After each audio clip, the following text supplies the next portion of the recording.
Aleluia, aleluia, em honra e louvor nós iremos cantar ao Senhor.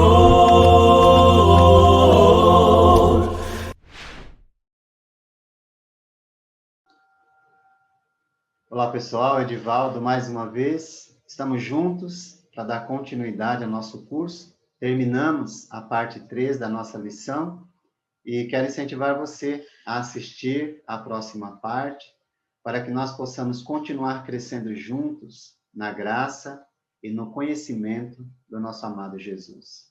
Que o Eterno te abençoe e te guarde.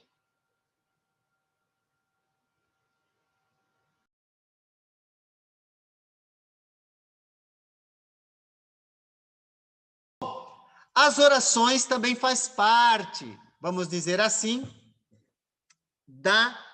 dos cultos de adoração a Deus. As orações. Aqui é mais fácil, mais tranquilo, porque, enfim, fica mais fácil para a gente. Porém, vale observar que 1 Timóteo 2, de 1 a 8, que nós lemos semana passada, nos instrui sobre as orações das reuniões da igreja, tá ok? Instrui.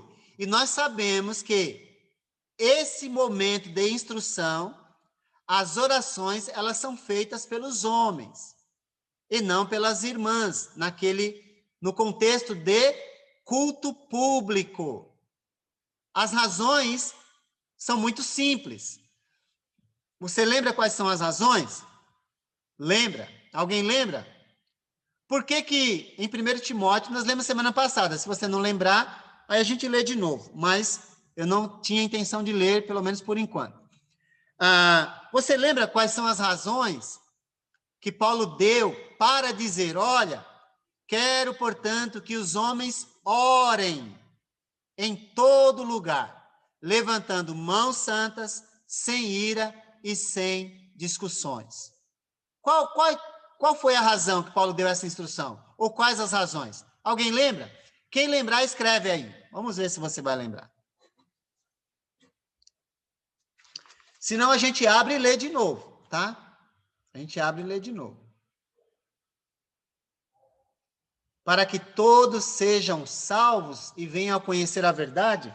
Esse é um dos propósitos, viu, Giovana? É um dos propósitos. Mas a razão por que Paulo deu esse ensino, eu acho que quem conhece a verdade vai realmente perceber isso, viu, Giovana? Você tem razão nesse pensamento. Mas então vamos ler, só para a gente firmar o ponto, na palavra, e não na opinião do Edivaldo ou de quem quer que seja. Isso, Reinaldo. Adão veio primeiro e não Eva, que foi enganada e não Adão. Isso mesmo, tá bom? Isso está no trecho de 1 Timóteo. Mas vamos ler, só para afirmar o ponto na palavra, tá? Vamos firmar o ponto na palavra, para não ficar opinião humana, né? Diz assim, olha. Quero, pois, 1 Timóteo 2, 1 a 8, né? Antes de tudo, recomendo que se façam súplicas, orações, intercessões e ações de graças por todos os santos. Então, as orações precisam ser feitas, não é?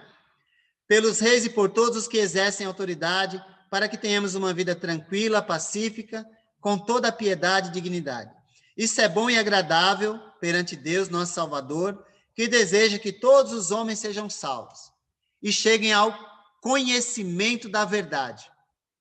Pois há um só Deus e um só mediador entre Deus e os homens, o homem Cristo Jesus, o qual se entregou a si mesmo como resgate por todos. Esse foi o testemunho dado em seu próprio tempo. Para isso fui designado pregador e apóstolo. Digo-lhes a verdade, não minto, mestre da verdadeira fé aos gentios.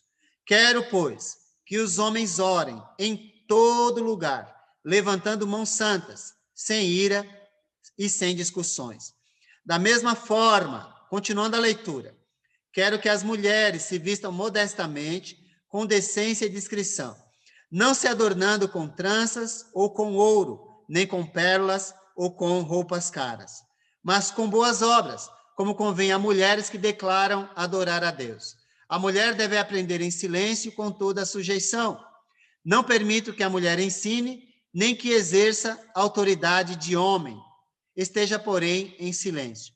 Porque primeiro foi formado Adão e depois Eva. E Adão não foi enganado, mas sim a mulher, que, tendo sido enganada, tornou-se transgressora. Entretanto, a mulher será salva, dando à luz filhos, se elas permanecerem na fé, no amor e na santidade com bom senso. Então, a razão ela é muito simples. Primeiro foi formado Adão, depois Eva. Vamos lá. Esses pedidos nas orações é para ser feito particularmente ou nos cultos. Pode ser feito orações no culto pedindo ou somente orações de exaltação e adoração a Deus. Ok. Pelo contexto, nós temos aí, o Dair, né, que pergunta, não é? Nós devemos incluir em nossas orações de adoração a Deus esses pedidos a favor das autoridades, não é? Nós temos que ter orações nesse aspecto. Orações de exaltação a Deus, orações de gratidão, enfim. Ou seja, quando nós entendemos o que envolve o contexto das orações, todas elas exaltam a Deus, não é? Levando em consideração que Paulo está instruindo Timóteo numa época em que a igreja ela sofre perseguições, então faz muito sentido incluir nas orações de adoração a Deus pedidos em favor das autoridades, para que os cristãos vivam de forma digna e tranquila, tá bom? Para que os cristãos eles não abandonem a fé na hora da perseguição, porque justamente na hora em que eles estiverem adorando, em muitas ocasiões chegaram os inimigos para impedir aquele momento, não é? Então é importante que a gente coloque sim, faça parte sim, não é? O momento de intercessão, súplica, gratidão, ações de graças, ele faz parte da adoração a Deus. Pelo menos é o que eu enxergo aqui. Tá bom? Uma boa pergunta. Porque às vezes há dúvida, né, sobre o que dizer, né, nas nossas orações. Tá bom? Então, o propósito das orações nas reuniões feitas pelos homens é simplesmente uma questão de ordem na criação. Isso faz parte na família e na igreja. Quem é o responsável pela família perante Deus? Primariamente, o homem. Não significa que a mulher não tenha responsabilidade. Claro que tem, tá bom? E nós vimos isso semana passada, tá bom? Eu espero que tenha ficado claro. Caso você não viu, assista a primeira parte da aula que foi mencionado semana passada. Nós falamos sobre isso. Tudo bem? É isso aí, vamos continuar então. Jesus ensinou que seus discípulos devem orar ao Pai e a Ele, dizendo: tudo que vocês pedirem em meu nome, o Pai, Ele concederá. Então, há um só Deus e um só mediador entre Deus e os homens, o homem Cristo Jesus. Então, nosso mediador não é Moisés, não é? Não é Maria, tá ok? O nosso mediador é Jesus Cristo. Está escrito isso na sua Bíblia, na minha Bíblia, numa tradução católica, em qualquer tradução que você encontrar. Jesus é o mediador. Não é João Batista, não é os santos do passado, não são os santos do passado, não é Maria, não é Moisés, é Jesus Cristo. E se você quiser acrescentar mais informação sobre isso, você pode colocar aí Mateus capítulo 17, de 1 a 9, quando aparece Moisés e Elias, e a voz do céu vai dizer: este é meu filho amado, a ele ouvi. Tá bom? Espero que ajude. Então, nem no Velho Testamento, nem no Novo Testamento, os seguidores de Jesus, os seguidores de Deus, jamais oraram aos mortos, tais como Abraão, Jacó, Moisés, Davi, João Batista, Estevão, enfim, ou qualquer outro irmão do passado. Jamais orações foi direcionada a outro, senão a Jesus, que é o nosso mediador. Tá bom? Espero que ajude. E chegamos aí na última parte, que justamente vai falar dos cânticos. Dos cânticos. Então, os cânticos fazem parte da adoração a Deus. Da adoração a Deus. Porém, como nós já dissemos, a lei de Moisés permitia não apenas o cantar, mas também o tocar de vários instrumentos musicais na adoração a Deus. Porém, o Novo Testamento autoriza somente a música vocal ou a capela. Não sei se você já ouviu esse termo, tá bom? Por quê? Eu sei que está escrito aí, mas eu queria que você abrisse sua Bíblia em Efésios 5, capítulo 5, do 18 ao 20. Vamos ler? Efésios, capítulo 5, do 18 ao 20. Talvez isso seja muito novo para a maioria de vocês, talvez. Não sei. Se você já havia falado sobre isso, né? Mas é um assunto, eu diria que é pouco ensinado, até porque o assunto é ignorado em termos de o que está escrito, tá bom? No Velho Testamento, o uso de instrumentos foi autorizado. Nós vimos isso em 2 Crônicas. E tem mais trechos, né? Mas o que tem aqui, o que nós já dissemos é suficiente. Vamos ler Efésios 5, do 18 ao 20. Diz assim: não se embriaguem com vinho, mas deixem-se encher pelo Espírito.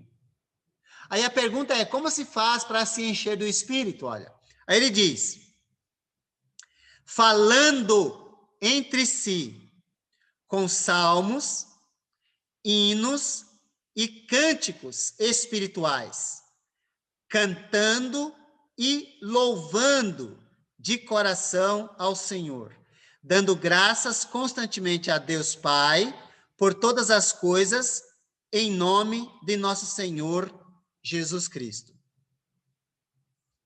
3 verbos a gente precisa destacar aí. 3 verbos.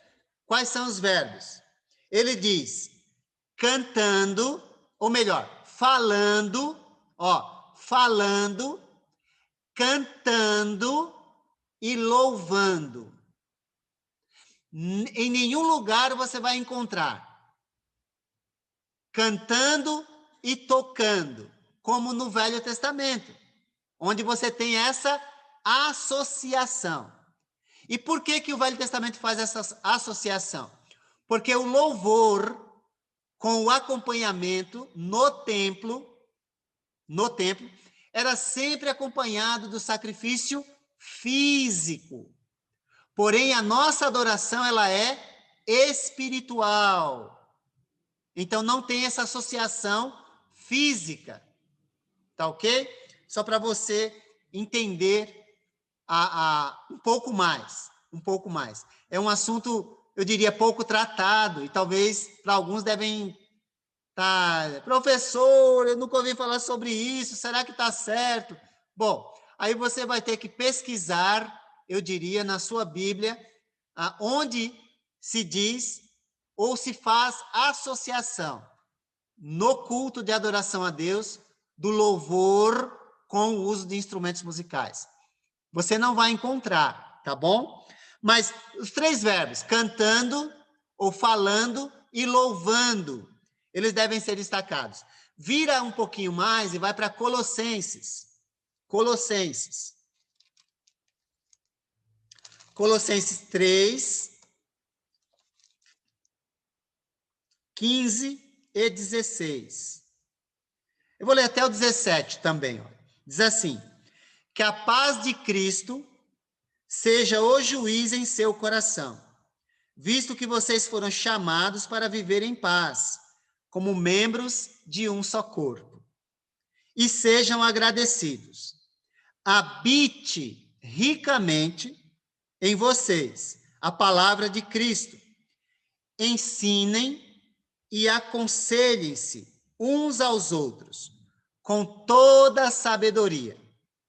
E cantem salmos, hinos e cânticos espirituais com gratidão a Deus em seu coração. E tudo o que fizerem, seja em palavra ou em ação, façam-no em nome do Senhor Jesus, dando por meio dele graças a Deus Pai. Quando é que isso acontece? É quando nós estamos reunidos. Porque ele diz lá, olha, ensinem e aconselhem-se uns aos outros. Tá bom? Então, agora, mais uma vez, cantem salmos, hinos e cânticos espirituais com gratidão a Deus em seu coração. Alguém pode falar assim, mas e se usar? Em uma boa parte dos cultos, hoje em dia, é um comentário do Odair, falam mais da pessoa do que fala de Deus. Verdade. Quando falam de Deus, incluem mais sobre si mesmo, do que adoram a Deus. Verdade. Hoje virou um show, né? O culto, na verdade, moderno, no meio religioso, virou um show, onde o cantor é mais importante do que realmente aquilo que acontece. A Giovana pergunta, mas seria errado cantar com instrumentos musicais acompanhando? Porque toda música tem que ter um ritmo, melodia, para realmente ser uma música. Sim, não é?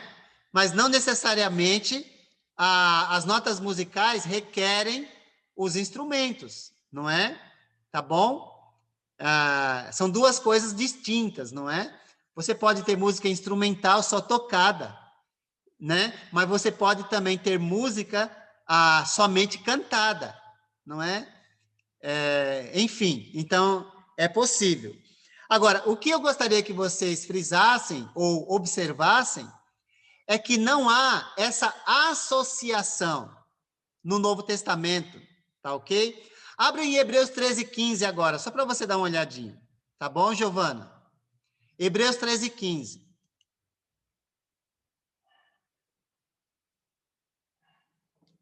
Hebreus 13:15. Olha que interessante. Esse aqui, para mim, é um dos melhores, né? Eu gosto muito desse aqui. Olha lá que está escrito.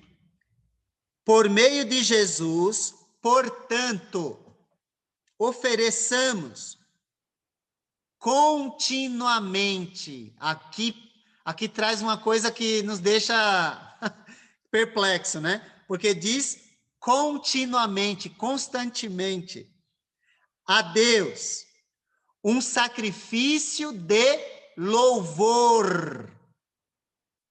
Que é o quê? Que é fruto de lábios que confessam o seu nome. Esse aqui, para mim, é realmente contundente, não é? Porque nós precisamos fazer isso continuamente, como fruto de lábios que confessam o seu nome. Então, não há no Novo Testamento essa associação com o uso de instrumentos. Olha, eu vou dar para você sugestões, tá? Sugestões. Esse livro aqui, espera aí, não sei se está aparecendo certinho. Ele foi escrito por um autor evangélico, tá? Chamado John Koblenz. Ele fez uma pesquisa sobre o uso de instrumentos musicais na igreja primitiva. E sabe qual é a conclusão dele? A igreja nunca usou instrumentos musicais em seu culto. Eu tô citando ele porque, para mim, isso aqui é inédito. Porque você não acha esse tipo de literatura tão fácil, você não acha. E quando eu achei esse livro aqui, eu fiquei pasmado, porque eu achei que não... Eu comprei por causa do título, né? Música numa perspectiva bíblica, né? Mas eu não esperava encontrar a conclusão dele baseado ou respeitando aquilo que o Novo Testamento diz. Esse livro aqui, ó, Os Outros, da Bíblia, ele na verdade, é uma pesquisa sobre cultura. Mas, quando ele faz essa pesquisa sobre a questão dos instrumentos também, na história da igreja, ele também vai dizer a mesma coisa que eu estou dizendo para você. Aqui eu não estou dizendo que essas pessoas não usam ou deixam de usar. Isso para mim não importa muito, porque aí se eles sabem e não praticam, aí é outra coisa. É outra coisa. O que eu estou dizendo para você é o seguinte: pessoas que fizeram pesquisas relacionadas ao assunto chegaram à mesma conclusão que eu estou passando para você. Não é? Que não é uma conclusão particular, mas é uma conclusão resultado de estudo. Esse autor aqui, olha, aqui, eu vou colocar parte dele aqui, olha. Esse autor, o historiador cristão Everett Ferguson, escreve: não há nenhuma evidência certa do uso de instrumentos na liturgia cristã até tarde na Idade Média. Esse livro aqui fala sobre a história da igreja, tá vendo? Ó. Então, eu estou passando essas literaturas para você perceber que é um assunto, eu diria, que não é muito falado no seio da igreja, até porque o culto hoje é mais um show do que adoração a Deus, né? Então, eu espero que você não entenda que nós temos que fazer as coisas do jeito que Deus está pedindo, né? Mas, enfim. E eu também tenho um material, eu vou passar no grupo depois esse, que é uma apostila de um autor presbiteriano, que ele fez uma pesquisa também sobre o uso de instrumentos musicais na adoração, no Velho Testamento e no Novo Testamento. E você vai ver qual foi a conclusão dele, tá bom? Se você quiser, óbvio, né? Aqui eu não quero que você tome decisões baseado no que eu falo, mas sim no que a Bíblia diz, não é? E a Bíblia não fala sobre essa questão do uso de instrumentos na adoração. Agora, se você levar em consideração, só para efeito de mais uma leitura, para a gente fechar esse assunto, 1 Pedro, capítulo 2. 1 Pedro, capítulo 2. Verso 5. Eu acho que eu li semana passada esse trecho. E aí eu vou fazer umas observações sobre ele agora.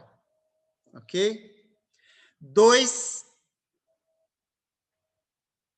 4 e 5. Eu vou ler 4 e 5 só, tá? À medida que se aproximam dele quem? Jesus Cristo, não é? A pedra viva, olha que beleza. Jesus é uma pedra? Não, não é?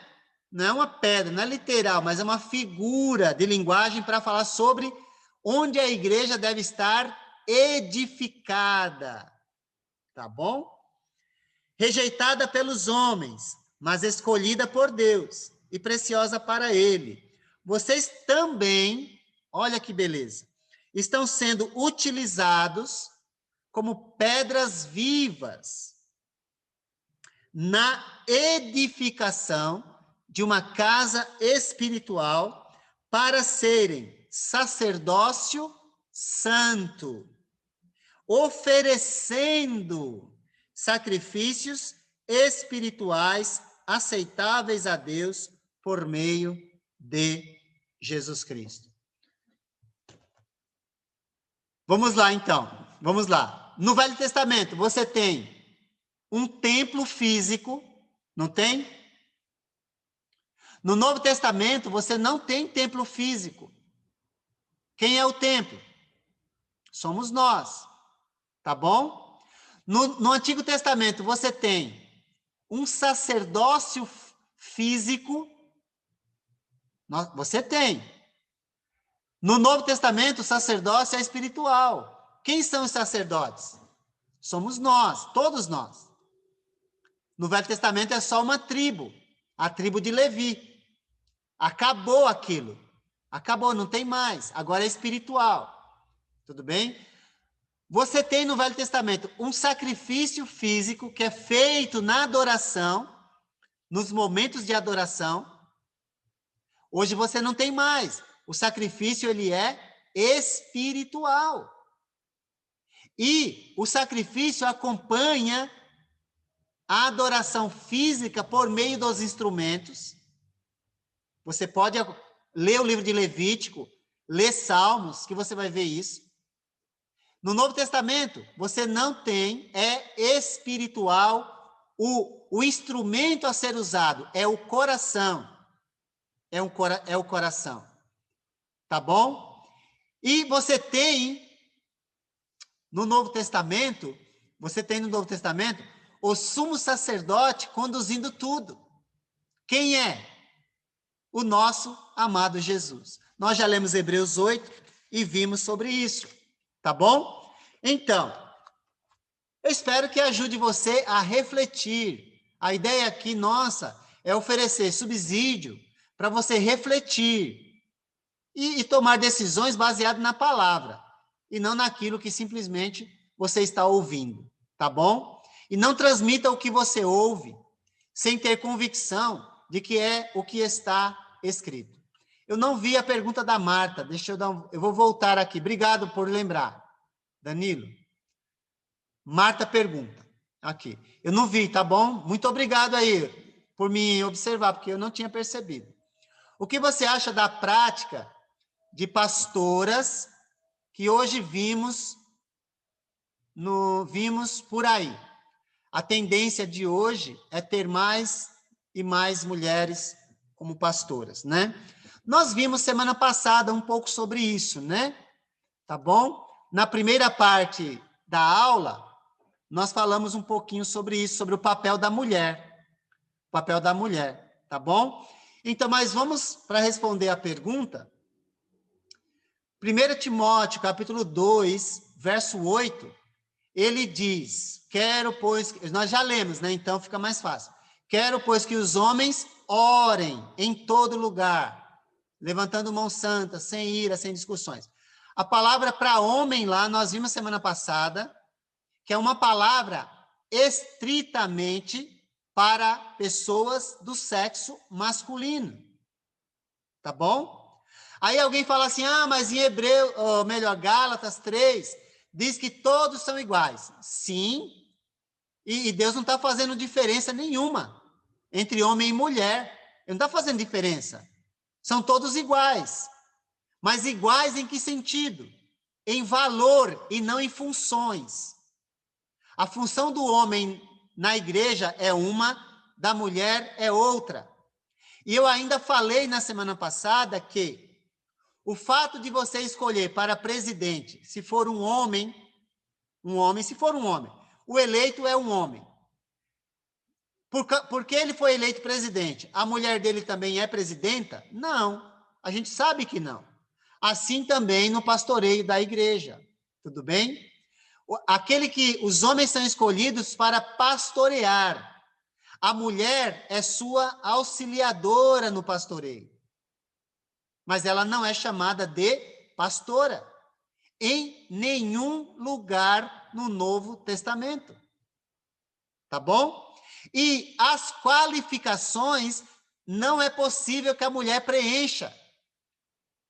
Por exemplo, vou citar uma que não dá para a mulher preencher.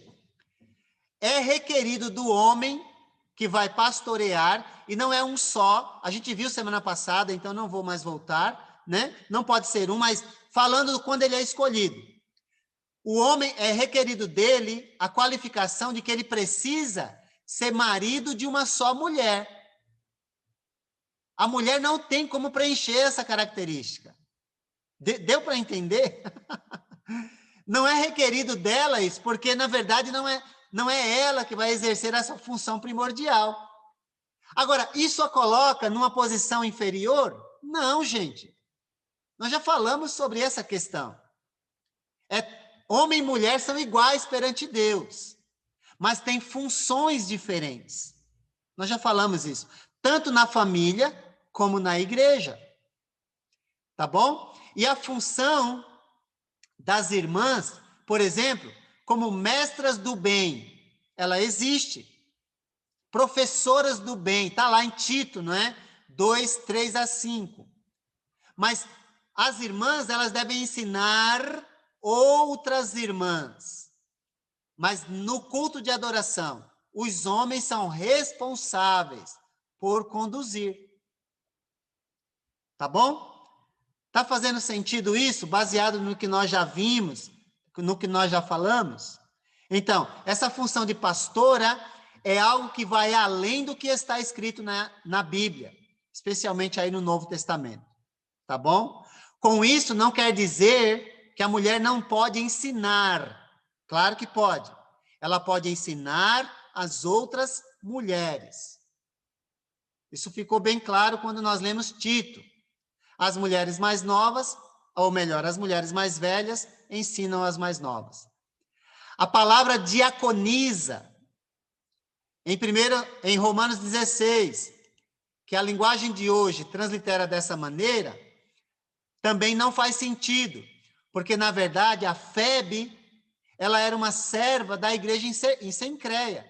Ela não tinha o cargo, desse cargo diaconisa, como transformaram isso hoje, né? Enfim. Temos congregações só de mulheres. Agora eu não entendi. É na pergunta da Marta? Deixa eu ver. Não, não é na pergunta da Marta. Ok. A Marta fez uma pergunta interessante agora, né? Deixa eu dar uma olhadinha lá. Uma mulher pode batizar? E o Daí fez outra pergunta mais interessante. Café? Opa, daqui a pouco. Vamos chegar lá. Marta, respondendo a sua pergunta, então vamos lá. Nós não temos na Escritura nenhum caso dessa natureza, tá bom? Então, vamos criar uma situação. Vamos criar uma situação, tudo bem? Nós não temos, então nós temos que criar uma situação. Então, vamos supor que numa congregação, ou numa cidade, melhor, né? Numa cidade, vamos numa cidade. Que não tenha a igreja, mas uma irmã que tem o dom de evangelizar, que prega a palavra, que anuncia, enfim. Aí ela pregou a palavra lá e alguém quis ser batizado, certo? Eu estou criando uma situação, gente. Enfim. E não tem como, em hipótese alguma, ela entrar em contato com um irmão das proximidades para ir lá e batizar. O que faz numa situação dessa? Ela pode batizar? Vou dar minha opinião. É claro que sim. Uma vez que lá não tem os requisitos necessários para suprir naquele momento. Aí vai chamar alguém que vai demorar 3 dias para chegar. E a pessoa morre dentro desses 3 dias. Quem é o responsável por essa alma? Deu para entender? Agora, o que essa irmã precisa cuidar é para não transformar a exceção em regra. E quando tiver a congregação formada, ela precisa entender que, havendo homens, é o homem que vai fazer. Deu para entender? Deu para entender? Faz sentido isso? Esse exemplo, que foi uma coisa que eu coloquei aqui da cabeça. Faz sentido? Se faz sentido, você coloca aí sim, se não, fala mais um pouco, enfim. Ok? Enfim, era isso. Ok? Espero que tenha ajudado. Para a gente finalizar esse ponto, uma vez ouvi um comentário que existia uma congregação somente com mulheres. Ok, Marta? Eu conheci uma congregação só de mulheres, viu, Danilo? Eu conheci, lá em Maracaju, em Mato Grosso do Sul. Porém, essas irmãs, elas se reuniam durante a semana, só elas, para um estudo bíblico, e durante a semana, ou melhor, e no domingo, iam irmãos da congregação de Campo Grande para conduzir o culto no primeiro dia da semana. Era assim que funcionava lá. Mas depois homens se converteram lá e assumiram a responsabilidade, tá bom? Então, eu já ouvi falar também, ok? Bom, só para a gente finalizar esse ponto, o Novo Testamento revela que a igreja deve se reunir e adorar a Deus no primeiro dia da semana, ok? Então, vamos concluir esse ponto. Uma coisa interessante para a gente pensar, a todos os membros é ordenado, não é sugerido, é ordenado a não negligenciarem as reuniões da igreja.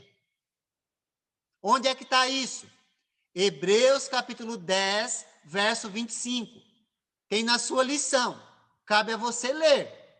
Então, mas eu vou enfatizar isso aqui. Está ordenado, não é sugestivo, que os membros do corpo de Cristo, a igreja de Jesus, não devem negligenciar as reuniões da igreja. Por quê? Porque no verso 26, eu preciso ler, porque senão eu não fico em paz. Parece que é a opinião da gente, né? Eu não fico em paz. Tem que ler, não tem jeito. Eu ia falar, vou só comentar, né? Mas não dá. A minha mente não permite que eu fique em paz, então eu vou ler.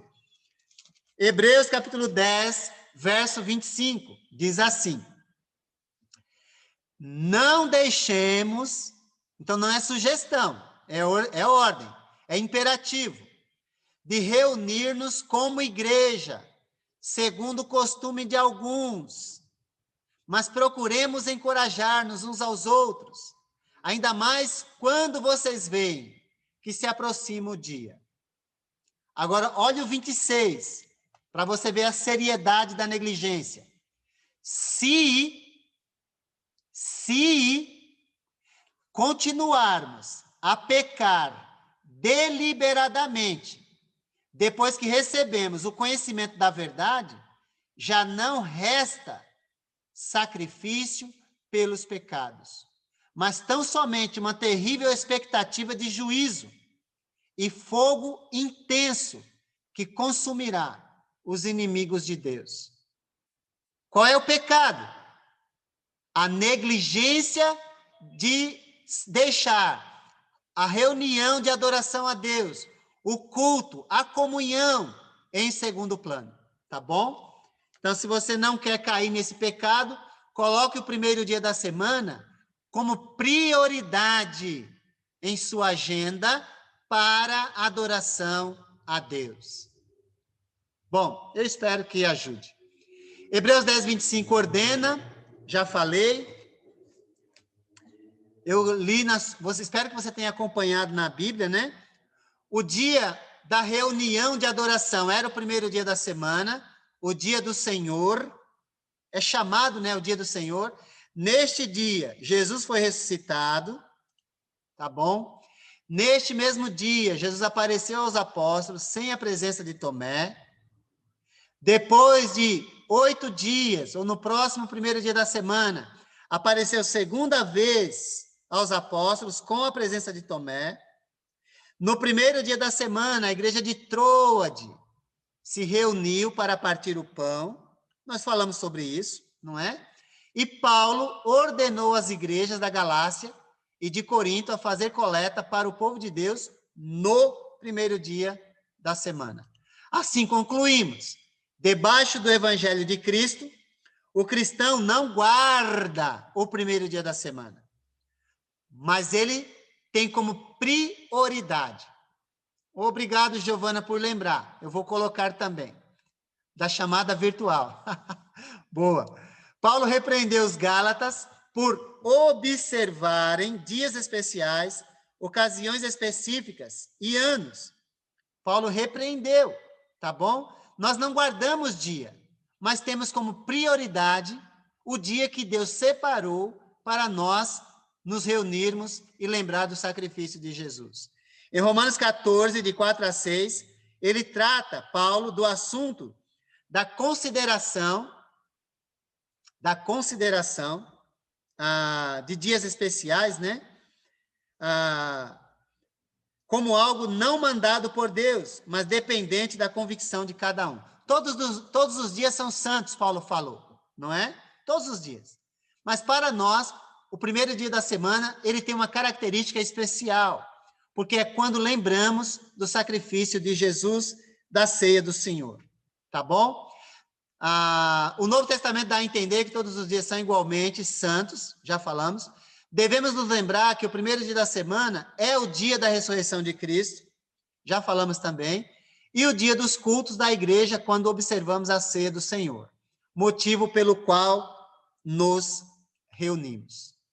Então, que Deus nos abençoe e que Ele nos ajude a entender, não é, a sua vontade nesses aspectos que nós aprendemos hoje, tá bom? E que nossas decisões, elas sejam pautadas e fundamentadas naquilo que diz o Senhor, ou como nós dizemos, conforme está escrito, respeitando as alianças e seguindo as orientações de Jesus no Novo Testamento, a doutrina dos apóstolos no Novo Testamento, tá bom?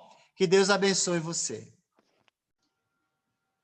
Olá, pessoal. Edivaldo, mais uma vez. Terminamos mais uma lição e esperamos ter contribuído para o seu crescimento, para a sua maturidade. E se você tiver qualquer dúvida sobre esta lição que terminamos, que você possa nos escrever, use aí os meios de comunicação para fazer sua pergunta, e nós teremos prazer, dentro da nossa condição e capacidade, responder. Que o Senhor te abençoe e que você continue firme, dando continuidade no curso, a fim de que nós possamos continuar crescendo juntos, na graça e no conhecimento do nosso amado Jesus. Que Deus te abençoe e te guarde.